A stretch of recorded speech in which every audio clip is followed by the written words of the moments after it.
stool, or they say acholic stool. So when they say pale stool, that means what? Bilirubin is not reaching the intestines to be mixed up with your stool to give your stool that bright brownish color. So hence your stools are actually becoming pale. All right. So you could see actually different colors of stools here. All right, and we're just trying to talk about this one, which is pale or white stool. So pale stool, or you can say acholic stool, that stool that is not really containing bilirubin.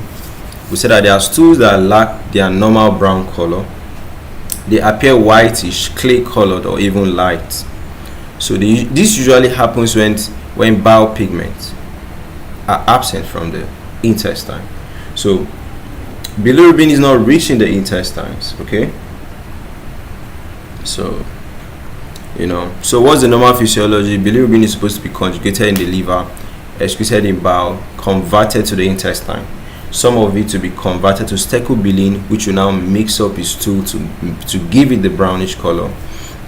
So if bile cannot reach the intestine due to obstruction or impaired secretion, okay, bilirubin, that's in the form of stecobilin, is not reaching the intestines well. So this will now lead towards stools that are pale. So causes of pale stool in children, we have biliary atresia, neonatal hepatitis, choledochal cyst. Then we have genetic issues like what? Allergic syndrome. In adults, we have things like gallstones, pancreatic cancers.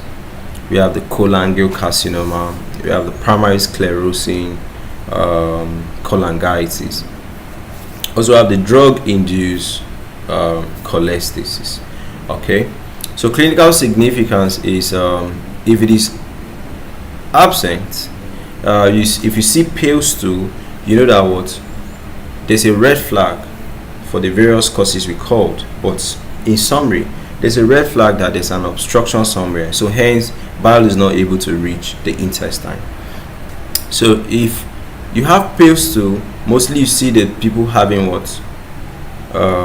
Dark urine, and their skin is yellowish. Jaundice to show you that there's high bilirubin levels in the body. Bilirubin is not being excreted. Then their skin is itchy, pruritus. Okay, so that's what we got for the pale or acholic stools.